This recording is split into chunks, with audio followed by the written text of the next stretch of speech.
morning, you're watching the news from the Sultanate of Oman television. First, the headlines. The GCC Economic and Development Authority agrees in Riyadh to accelerate a joint economic action. National Committee for the Welfare of the Disabled reviews articles of the International Convention on the Rights of Persons with Disabilities. And Russia's defense ministry says militants are using chemical weapons in the war-torn Syrian city of Aleppo.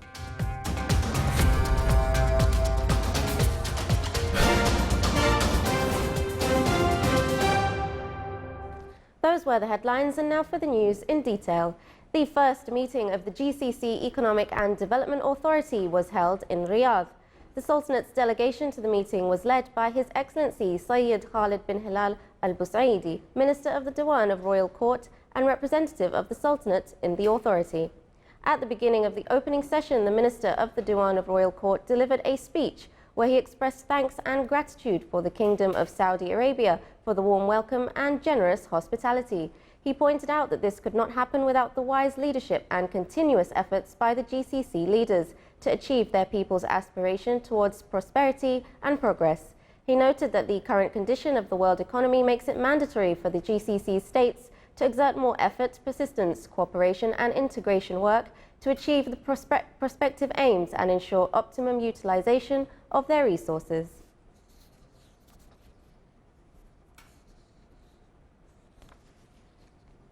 In order to encourage community participation in the efforts for the betterment of the services provided to persons with disabilities, the National Committee for the Welfare of the Disabled today held its annual meeting for the current year. The meeting reviewed the procedures for implementing the decisions of the committee held last year and discussed meetings of the Technical Committee and its recommendations for the current year, including articles of the International Convention on the Rights of Persons with Disabilities. It also reviewed issues related to the diagnosis unit in Al-Aman Rehabilitation Centre and the most important services provided by the Ministry of Social Development in the field of disability 2015-2016. His Excellency Sheikh Mohammed Al-Qalbani, Minister of Social Development, Chairman of the committee, presided over the meeting.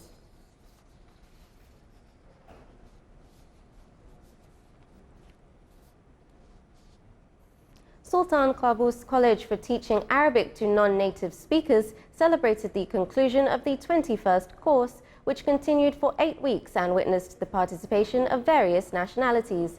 The celebration program included participation of 30 male and female students who expressed their thanks and appreciation for the distinguished role carried by the college in teaching non-native speakers. The ceremony reflected the advanced level reached by the students in speaking the Arabic language. The study program also included visits to a number of famous landmarks in the Sultanate.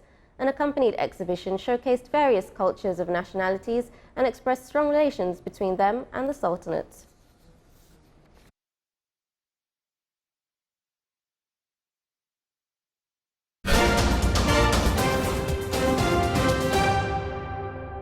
Russia's defense ministry says militants in the war-torn Syrian city of Aleppo are using chemical weapons. The ministry's spokesman said Russian analysis of unexploded artillery shells from Aleppo's district in the southwestern edge of the city has revealed evidence of toxic agents including chlorine and white phosphorus. Rebels were using such ammunition against civilians and Syrian state troops. Troops of Iraq's elite counter-terrorism service resumed their offensive against Daesh group on the streets of Mosul today after several days of relative quiet. The battle to retake Mosul is now in its 4th week. Exchanging small arms and mortar fire with Daesh positions, the special forces have entered the Qadisiyah neighborhood, advancing slowly to avoid killing civilians and trying to avoid being surprised by suicide car bombers. Pro-government paramilitaries later began an advance on the town of Tal Afar with the goal of cutting the group off from territory they control in neighboring Syria.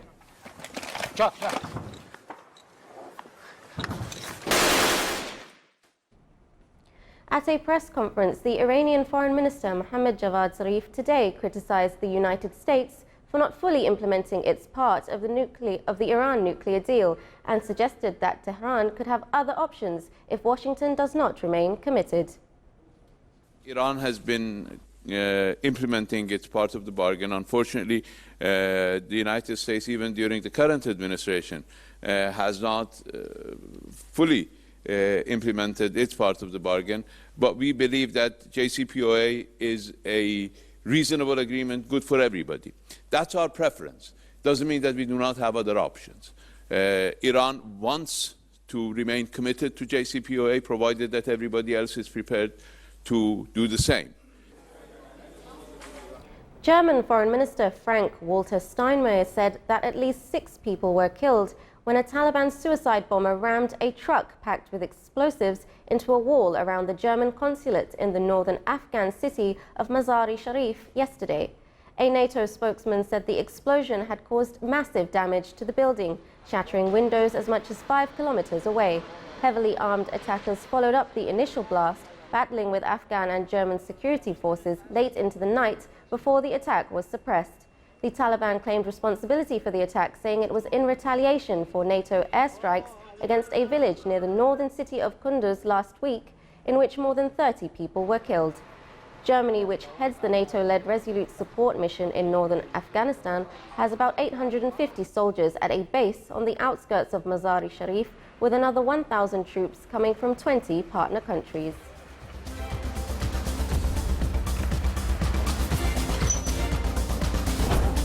Still to come in our news bulletin.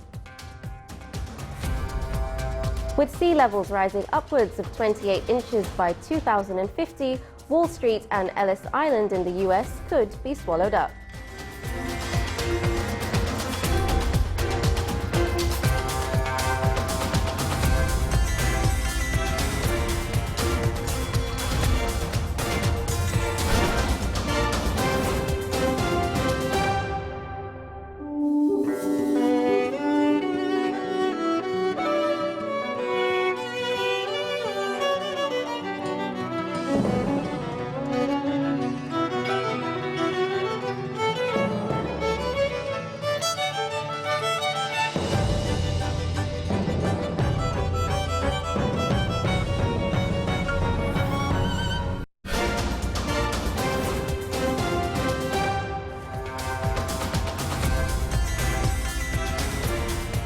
Welcome back to the news from the Sultanate of Oman Television. Salalah Theatre Band won the first prize at Rostock Arab Comedy Theatre Festival, which concluded yesterday after 8 comedy theatre shows. The conclusion ceremony of the festival was presided over by His Excellency Dr. Abdullah bin Nasser Al-Harasi, Chairman of the Public Authority for Radio and Television. The attendees praised the good performance of actors in the show and expressed that the bodies concerned should further support the youth's talents in this field. During the conclusion ceremony, the winners were honoured and prizes of excellence were distributed to them.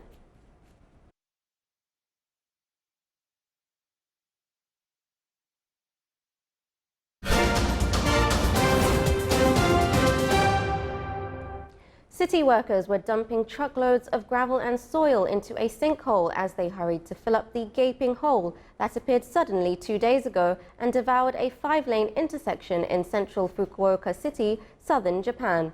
The Fukuoka City government planned to fill the sinkhole, which measured 30 meters long and 15 meters deep, with special soil that contains cement so that it solidifies easily. About 2,000 trucks worth of soil will be dumped into the giant hole. The sinkhole was first spotted by construction workers helping to extend a subway line near the Hakata terminal station. Officials immediately cordoned off the area to prevent anyone from falling into the sinkhole. However, it continued to fill up with sewage water and swallow nearby sidewalks from which commercial buildings stood only inches away. It has disrupted traffic in central Fukuoka, the 7th most populated city in Japan, and some office buildings remained without power after the sinkhole appeared.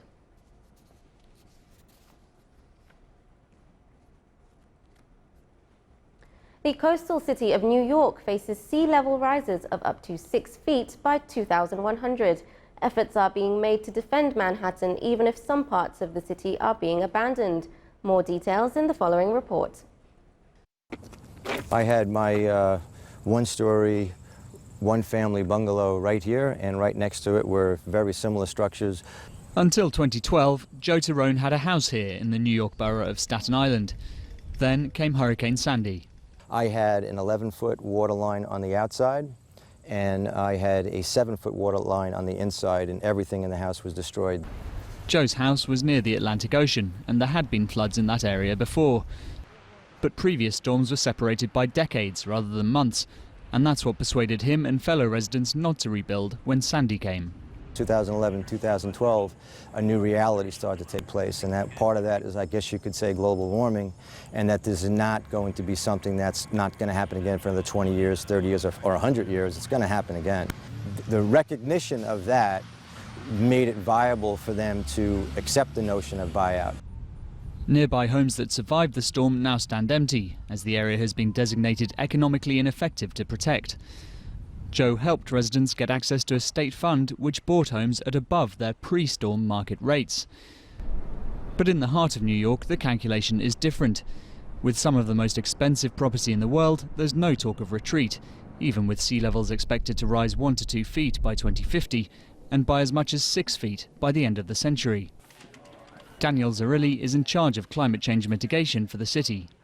Well, New York City is not moving upstate. New York City is where it is. It developed over the last 400 years, and we are here because we are the gateway to America. The city is currently considering a system of raised earthworks and walls stretching around Lower Manhattan, home to Wall Street. Called the Big U, this simulation shows what the project could look like.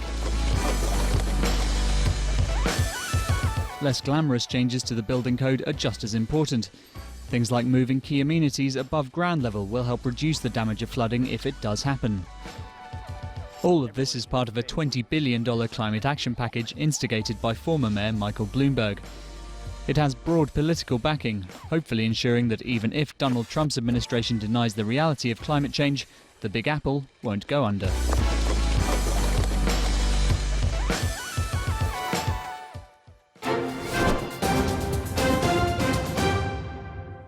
And now for the general weather forecast around the Sultanate. Clear skies will prevail over most of the governorates, with chances of low clouds and fog early morning and late at night on the coastal areas of South Sharqiya and Worcester. Winds will be northwesterly light to moderate on the coastal areas of the Sea of Oman, while on the rest of the coast it will be north to northwesterly light to moderate. Seas will be slight with a maximum wave height of 1 metre.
This is the Sultanate of Oman television. Before we end tonight's bulletin, here are the main points once again.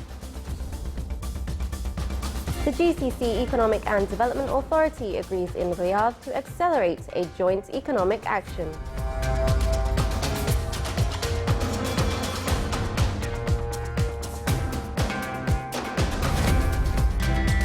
National Committee for the Welfare of the Disabled reviews articles of the International Convention on the Rights of Persons with Disabilities.